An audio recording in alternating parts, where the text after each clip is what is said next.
Chapitre 7. Suite. Passée la période d'hostilité contre les travaux, il avait mis de bonne foi son espoir dans le retour à la maison natale, dans l'apaisant arrangement d'une existence au ras du sol, qui s'appuie à tout moment à la terre, à ce qu'enfante la terre. Ici j'ai le mal des airs, ah, soupirait-il, le dessous des branches, le ventre des oiseaux. Il achevait ces vers. La pastorale n'est pas une solution. Et il recourut à l'indispensable allié, le mensonge. Il vint par un après-midi de feu pur, qui fondait l'asphalte, à son fief autour duquel Neuilly n'était que voie déserte, tramway vide de juillet, jardin où bâillaient des chiens. Avant de quitter Camille, il avait installé ça sur la terrasse la plus fraîche du quart de Brie, vaguement inquiet chaque fois qu'il laissait ensemble seules ces deux femelles. Le jardin et la maison dormaient, et la petite porte de fer ne grinça pas. Des roses trop mûres, des pavots rouges, les premiers balisiers à gosier de rubis, des mufliers sombres brûlés par bouquets isolés sur les pelouses. Au flanc de la maison béait la porte neuve, et deux autres fenêtres dans un petit bâtiment de rez-de-chaussée tout frais. Tout est fini, constata Alain.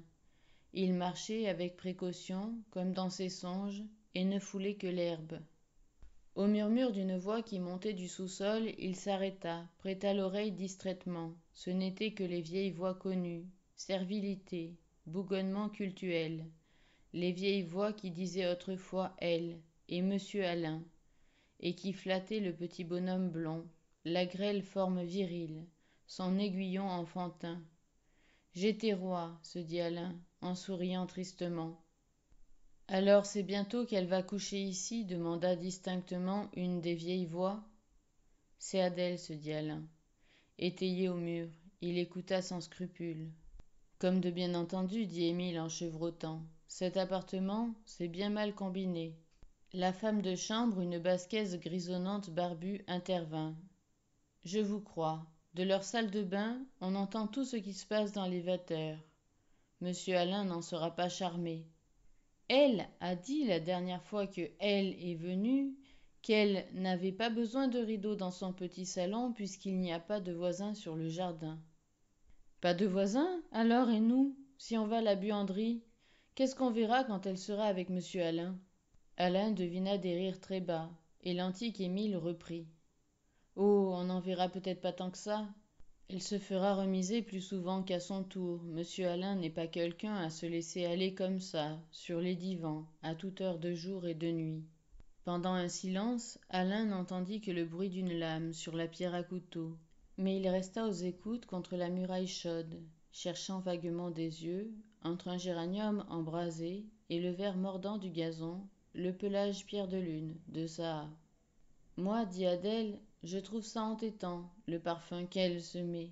Et ses robes, renchérit Juliette la basquaise. Sa manière de s'habiller. Ça ne fait pas grande couture. Elle ferait plutôt genre artiste, à cause du culot. Mais qu'est-ce qu'elle va nous amener? Il paraîtrait, comme une femme de chambre, une personne d'orphelinat, je pense. Ou pire. Un vasistas bascula, et les voix s'éteignirent. Alain se sentait lâche et un peu tremblant, et respirait comme un homme épargné par des meurtriers. Il n'était pas surpris, ni indigné. Entre sa manière à lui de juger Camille et la rigueur des juges sous-sol, la différence n'était pas grande. Mais le cœur lui battait d'écouter bassement, de n'en être point puni, et de recueillir des témoignages de partisans, de complices sans pacte. Il essuya son visage, aspira l'air profondément, comme si cette bouffée de misogynie unanime, ce païen encens dédié au seul principe mâle, l'eût étourdi. Sa mère, qui s'éveillant de sa sieste rabattait les persiennes de sa chambre, le vit debout, la joue encore appuyée au mur. Elle cria sans bruit, en mère sage. « Ah, mon garçon, tu n'as pas de mal ?» Il lui prit les mains par-dessus l'appui de la fenêtre, comme un amoureux. « Aucun, maman, je suis venu en me promenant. » C'est une bonne idée. Elle n'en croyait rien. Mais ils se souriaient en mentant l'un comme l'autre. Est-ce que je peux vous demander un petit service, maman? Un petit service d'argent, je parie. Vous n'êtes pas trop bien fournis cette année, mes pauvres enfants, c'est vrai. Non, maman, s'il vous plaît, je voudrais que vous ne disiez pas à Camille que je suis venue aujourd'hui. Comme je suis venue sans motif, je veux dire sans autre motif que de vous embrasser, j'aime mieux. Ce n'est pas tout. Je voudrais que vous me donniez un conseil. Entre nous, n'est-ce pas? Madame Empara baissa les yeux, fourragea sa chevelure blanche frisée, essaya d'écarter la confidence. Je ne suis pas bavarde, tu sais. Tu me surprends toute dépeignée, j'ai l'air d'une vieille roulotière. Tu ne veux pas entrer au frais? Non, maman. Pensez-vous qu'il y ait un moyen? C'est une idée qui me suit. Un moyen gentil, naturellement, qui soit agréable à tout le monde. Un moyen d'empêcher Camille d'habiter ici. Il serrait les mains de sa mère, attendait leur tressaillement ou leur dérobade, mais elle restait froide et douce entre les siennes. Ce sont des idées de jeunes mariés, dit-elle gênée. Comment? Oui, entre les jeunes mariés, ça va trop bien ou ça va trop mal, et je ne sais pas lequel vaut le mieux. Mais ça ne va jamais tout seul. Mais maman, ce n'est pas ça que je vous demande. Je vous demande s'il n'y a pas un moyen. Pour la première fois, il perdait contenance devant sa mère. Elle ne l'aidait pas, et il détourna le front avec humeur. Tu parles comme un enfant. Par cette chaleur, tu cours les rues et tu t'en viens après une dispute me poser des questions. Je ne sais pas, moi. Des questions qui n'ont une réponse que dans le divorce, ou dans le déménagement, ou Dieu sait quoi. Elle s'essoufflait dès qu'elle parlait, et Alain ne se reprocha que de la voir rouge, hors d'haleine pour peu de mots. Assez pour aujourd'hui, jugea-t-il prudemment. Nous ne nous sommes pas disputés, maman. C'est seulement moi qui ne m'habitue pas à l'idée, qui ne voudrais pas voir. Il désigna d'un grand geste embarrassé le jardin qui les entourait, l'étang vert de la pelouse, le lit de pétales sous les rosiers en arceaux, un brouillard d'abeilles au-dessus du lierre fleuri, la maison laide et révérée. La main qu'il avait gardée dans l'une des ciels se ferma, se durcit en un petit point, et il baisa brusquement cette main sensible. Assez, assez pour aujourd'hui. Je m'en vais, maman.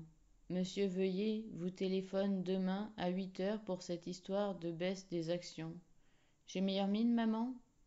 Il se levait, ses yeux verdis par l'ombre du tulipier, renversait son visage qu'il contraignait par habitude, par tendresse et par diplomatie à l'ancienne expression enfantine. Un clin de paupières pour embellir l'œil, un sourire de séduction, une moue des lèvres.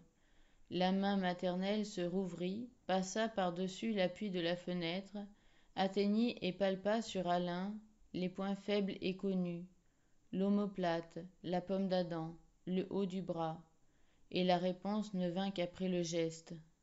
Un peu meilleur. Oui, plutôt un peu meilleure mine. Je lui ai fait plaisir en la priant de cacher quelque chose à Camille. Au souvenir de la dernière caresse maternelle, il serra sa ceinture sous son veston. J'ai maigri, je maigris. Plus de culture physique, plus d'autre culture physique que l'amour. Il allait léger, vêtu pour la maison, et la brise fraîchissante le séchait, chassant devant lui le parfum amer de sa sueur blonde, parent du noir cyprès. Il laissait son bastion natal inviolé, sa souterraine cohorte alliée intacte, et le reste de la journée coulerait facile. Jusqu'à minuit sans doute, assis au flanc de Camille inoffensive, il boirait en voiture l'air du soir, tantôt sylvestre entre les chenets bordés de fossés vaseux, tantôt sec et sentant l'air à blé. Et je rapporterai du chien-dent, d'origine, pour ça.